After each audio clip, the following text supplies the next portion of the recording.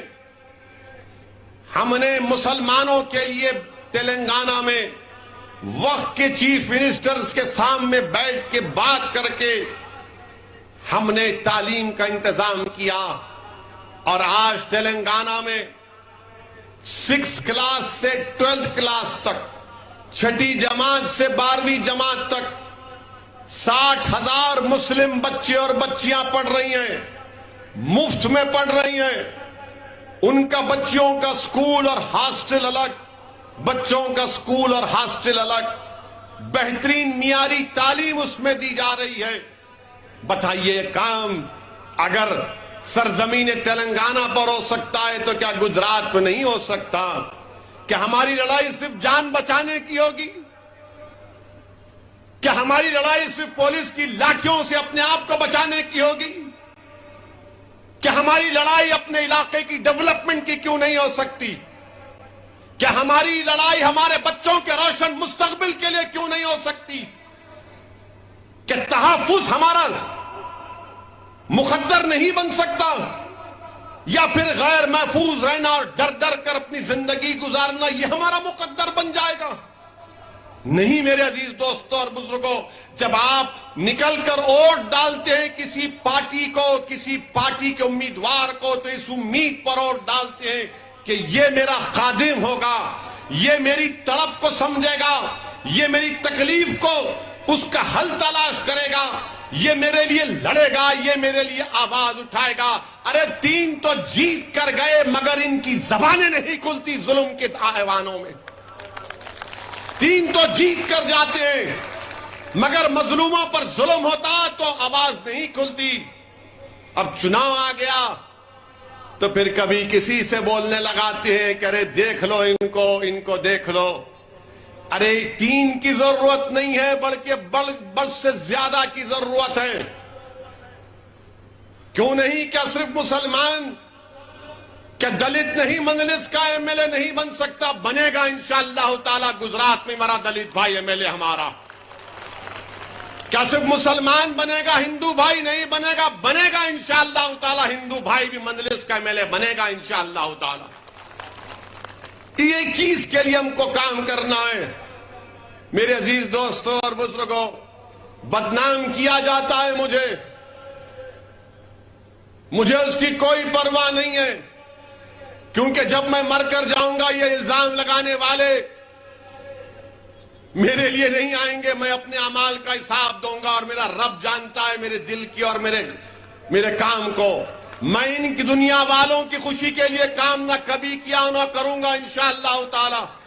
میرا مقصد مجھے معلوم, مجھے جانتا ہوں کہ بھارت کی جمہوریت میں, بھارت کی لوک شاہی میں جس سمویدھان کو بابا صاحب امبیڈکر نے بنایا, اور امبیڈکر نے مظلوموں کو ایک پیغام دیا کہ چاہے وہ مسلمان ہو, دلت ہو, آدیواسی ہو, غریب ہو, کمزور ہو, دیکھو سمویدھان تو میں نے تم کو دے دیا, مگر اگر برابری حاصل کرنا ہے, بھائی چارگی حاصل کرنا ہے, عزت کو حاصل کرنا ہے تو تم کو سیاسی طاقت کو حاصل کرنا پڑے گا. جب تک آپ سیاسی طاقت حاصل نہیں کریں گے کچھ نہیں ہوگا. اور یاد رکھو امبیڈکر نے صحیح کہا تھا, جب میڈیا کے لوگوں نے آج ہم سے سوال کرتے کہ 3 ہے, 3 کا کیا کرو گے, اس وقت امبیڈکر سے بھی پوچھا تھا کہ اتنے 90 سے زیادہ دلت لوک سبھا میں جیت کر جاتے ہیں اور بابا صاحب آپ دلت سماج کی سیاسی طاقت کے لیے بات کرتے ہیں، اتنے بڑی تعداد میں لوگ ہیں۔ تو بابا صاحب امبیڈکر نے کہا کہ ہاں اتنی بڑی تعداد میں جیت کے تو جاتے ہیں، مگر وہ اپنا منہ کب کھولتے جب ان کو انگڑائی لینا ہے۔ یہی حال ہمارا کر کے رکھ دیے۔ اگر بھارت میں جمہوریت ہے، لوکشاہی ہے، سمویدھان ہے، مگر بھارت کی سیاست کی ایک تلخ حقیقت میں بتا رہا ہوں، مسلمانوں کو، ہمارے دلت بھائیوں کو، آدیواسیوں کو سمجھنا پڑے گا، غریبوں کو، کمزوروں کو، مظلوموں کو سمجھنا پڑے گا کہ آج بھارت کی راجنیتی میں غریب، مظلوم، مسلمان، دلت، آدیواسی کی، کمزوروں کی کوئی اہمیت نہیں ہے۔ جس کے پاس دولت ہے وہی تو M L A M P بن کے جا رہا ہے، وہی تو جیت کر جا رہا ہے۔ جب وہ جیت کر جاتا ہے تو کیا اس کے دل میں غریب کی، کمزور کی محبت ہوگی؟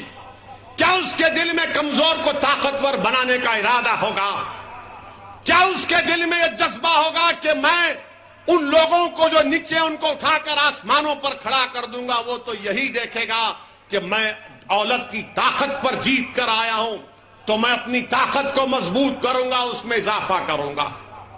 میں بھارت کے مسلمانوں سے اپیل کر رہا ہوں، سن لو میری اس بات کو، آپ کو شاید پسند نہ آئے مگر سچائی بیان کر رہا ہوں کہ آج بھارت کی راجنیتی میں مسلمانوں کی کوئی اہمیت نہیں ہے، کوئی اہمیت نہیں ہے، آپ کے ووٹ کی بھی اہمیت نہیں ہے، کیونکہ جو اپنے آپ کو سیکولر کہتے ہیں، جو صحیح معنوں میں بی جے پی کے برابر فرقہ پرست ہیں، یہ پوری پارٹیاں یہ جانتی ہیں کہ آج مسلمانوں کو جا کر بولنے کی ضرورت نہیں ہے، مسلمان خود B J P R S S کے ڈر سے ہم کو ووٹ دے دے گا۔ بتاؤ کیا یہ آپ کی حیثیت ہو چکی ہے کہ اپنے ساتھ کھڑا کر کے ایک فوٹو نہیں لینا چاہتے، اپنے منچ پر نہیں بٹھاتے مسلمانوں کو؟ میرے عزیز دوستوں اور بزرگوں، یہ تلخ حقیقت ہے، یاد رکھیے۔ بلقیس بانو کا مسئلہ آیا، کتنوں نے بلقیس بانو کے انصاف کا مطالبہ کیا؟ سب خاموش ہو گئے، سب گونگے پڑ گئے۔ یہی آپ پارٹی کے ایک لیڈر سے کسی ایک میڈیا کے شخص نے پوچھا کہ بلقیس بانو، تو اس نے کہا بلقیس بانو نہیں، ہم سکول اور کلاس روم کی بات کریں گے۔ بتاؤ کیا بلقیس بانو مسلمانوں کا مسئلہ ہے؟ بلقیس بانو بھارت کا مسئلہ ہے، بھارت کی مہیلاؤں کا انصاف کا مسئلہ ہے، مگر بلقیس بانو کے انصاف کی بات نہیں کی جاتی۔ اس لیے نہیں کی جاتی کہ مسلمان ہیں، اور جب میں بولتا ہوں تو مجھے بدنام کیا جاتا ہے، اور جو لوگ گونگے بن جاتے ہیں، جو لوگ خاموش ہو جاتے ہیں، اور الیکشن جب آتا ہے تو آپ ان کو ووٹ دیتے ہیں اور مجھے سزا دیتے ہیں۔ یہ کون سا انصاف ہے آپ بتائیے کہ جو ہر مسئلے میں آپ کے لیے بولنے والی جماعت ہے؟ ٹرپل طلاق کا مسئلہ آیا، ایوان پارلیمنٹ کو ہم نے ہلا کر رکھ دیا اپنے دلائل سے۔ یو اے پی اے کا قانون کا مسئلہ ہم نے مخالفت کی، ہر مسئلے میں ہم نے سچائی کو بیان کیا، مگر جب چناؤ آتا ہے تو جو لوگ دغا باز ہیں، جو لوگ دھوکہ دیتے آتے ہیں، آپ ان کو انعام دے دیتے ہیں۔ آپ کا اختیار ہے، آپ دو۔ اگر آپ سمجھتے ہیں کہ سچائی کو بیان کرنے کے اوپر، بلقیس بانو کے انصاف کے اوپر اویسی کو سزا ہم دیں گے تو دو، آپ میرے بھائی ہیں، میں آپ کا خادم ہوں۔ اگر آپ یہ سمجھتے ہیں کہ بچوں کو لا کر سرے بازار پیٹا گیا اور اس بچوں کی تکلیف کو بیان کیا اویسی نے تو ہم اس کو سزا دیں گے، اور جو خاموش بیٹھے ہوئے تھے ہم ان کو انعام دیں گے، تو دو، یہ آپ کا جمہوری حق ہے۔ مگر میرے عزیز دوستوں اور بزرگوں، جو لوگ خاموش ہیں وہ آپ کا مذاق اڑا رہے ہیں، جو لوگ خاموش ہیں وہ آپ کا استحصال کر رہے ہیں، جو لوگ خاموش ہیں وہ آپ کی بربادی کے افسانے پلاننگ بنا رہے ہیں، جو لوگ خاموش ہیں وہ ہمیشہ کے لیے آپ کو خاموش کرنا چاہتے ہیں۔ اسی لیے یہ دیوان آپ کے درمیان میں کھڑے ہو کر پکار کر کہہ رہا ہے کہ بھارت کی لوکشاہی میں اگر انصاف کو حاصل کرنا ہے، اپنے حق کو حاصل کرنا ہے، جس کا ذمہ، جس کی گارنٹی بھارت کے سنویدھان نے ہم کو دی ہے، تو کیا خاموش بیٹھنے سے ہوگا؟ اٹھو، ایک کوہرام مچا دو۔ میرے عزیز دوستوں اور بزرگوں، یہی بات مجھے آپ تک کہنا تھا کہ آپ اپنے ووٹ کی اہمیت کو سمجھیے۔ مجلس کا ساتھ دینا نہیں دینا یہ آپ کا جمہوری اختیار ہے، مگر میرا کام یہ ہے کہ آپ کے درمیان میں کھڑے ہو کر میں آپ کے سامنے ان باتوں کو رکھوں، آپ سے التجا کروں، آپ کو سمجھانے کی کوشش کروں۔ میرے الفاظ میں اتنی طاقت نہیں ہے، میں گناہگار ہوں کہ آپ کے دل کو موڑ سکوں، مگر میرا ایمان یہ کہتا ہے، میرا ماننا یہ ہے کہ دلوں کو موڑنے والا رب کائنات ہے۔ اللہ ہی آپ کے دلوں کو موڑے گا انشاءاللہ تعالی، اللہ ہی آپ کے دلوں کو موڑے گا۔ میرے عزیز دوستوں اور بزرگوں، آج بھاجپا کے پاس دکھانے کے لیے کوئی مدعا نہیں ہے۔ مہنگائی آسمانوں کو چھو رہی ہے، پیٹرول ڈیزل اتنا مہنگا ہو چکا ہے کہ لوگ پریشان ہیں، نوجوانوں کا، یواؤں کا بے روزگاری ان کا مقدر بن چکا ہے، نوکری نہیں مل رہی ہے، تو دیش کے پردھان منتری آ کر کہتے ہیں کہ ہم یونیفارم سول کوڈ کے لیے کمیٹی بنائیں گے۔ دیش کے پردھان منتری نہ یواؤں کو روزگار کی بات کرتے ہیں۔ ایک فنکشن کیے تھوڑے دن پہلے وعدہ کیے تھے کہ ہر سال 2 کروڑ نوکریاں دوں گا، اب 2 کروڑ سے کم کر کے آ گئے کہ 2024 تک 10 لاکھ دوں گا۔ ہائے مودی جی، کتنا جھوٹ بولتے ہیں آپ، کتنا لمبا چھوڑتے ہیں آپ۔ ایک بار دیش کے پردھان منتری سعودی عرب گئے تھے، سعودی عرب گئے تو وہاں پر وہ ریاض میں وہ سعودی بھی ان کو دکھائے، وہ ان کا وہ قلعہ پرانا اور ایک توپ دکھائے۔ دیش کے پردھان منتری نے اپنی من کی بات میں کہا تھا کہ کبھی کبھی مذاق کرنا چاہیے، تو دیش کے پردھان منتری کی بات پہلی مرتبہ میں سن کر مذاق کر رہا ہوں، دل پہ مت لو RSS والوں۔ تو وہ شیخ نے، سعودی شیخ نے پردھان منتری کو توپ دکھائی۔ پردھان منتری ماشاءاللہ ہر چیز کا گہرائی سے جائزہ لیتے ہیں، اینک کو یوں کر کے اطراف میں پھرے اور اس سعودی شیخ سے پوچھے کتنا دور پھینکتی، تو سعودی شیخ نے کہا واللہ تم سے کم۔ یہ مذاق ہے، سچائی نہیں ہے۔ اب آپ صحیح کہہ رہے ہیں تو سچائی ہے، اب آپ کہہ رہے ہیں تو میں کیا بول سکتا ہوں، کیونکہ 2 کروڑ نوکریاں غائب۔ پیٹرول ڈیزل کیوں بڑھا؟ یوکرین سے بڑھ گیا۔ ارے اجے ہر چیز کا ذمہ دار کسی اور پہ ڈال دو، ہر چیز کا ذمہ دار۔ چین جو ہے، راجناتھ سنگھ جا کر کہتے ہیں کہ ہم جو زمین ہمارے پاس نہیں ہے کشمیر کے ہم حاصل کر لیں گے۔ بہت اچھا ہے، کریے آپ، کون روک رہا آپ کو؟ 8 سال ہو گئے، مگر جو زمین چین قبضہ کر کے بیٹھ گیا 1000 کلومیٹر، ڈپسانگ ڈمچاک ہمارے ہاں پاس نہیں ہے، جو ہمارے لوگ جانور کو لے کر سردیوں میں پہاڑوں کے اوپر جا کر اپنے جانور کو گھاس کھلاتے تھے، وہ پکار کر کہہ رہے ہیں کہ 10 گاؤں ہم نے کھو دیے، 10 کلومیٹر چین اندر گھس گیا۔ مگر بھاجپا کے چاہنے والے بولتے نہیں، ویسی جھوٹ بول رہا، مودی 56 انچ کا ہے۔ ہوں گا بھائی، 56 انچ کا ہوں گا، 60 انچ کا ہوں گا، مگر چین جو زمین پر قبضہ کر کر بیٹھا ہے وہ کب ملے گی ہم کو؟ میرے عزیز دوستوں اور بزرگوں، غربت، پاورٹی گجرات میں بہت زیادہ بڑھ گئی، مگر اس کا بھی کوئی ذکر نہیں ہوتا۔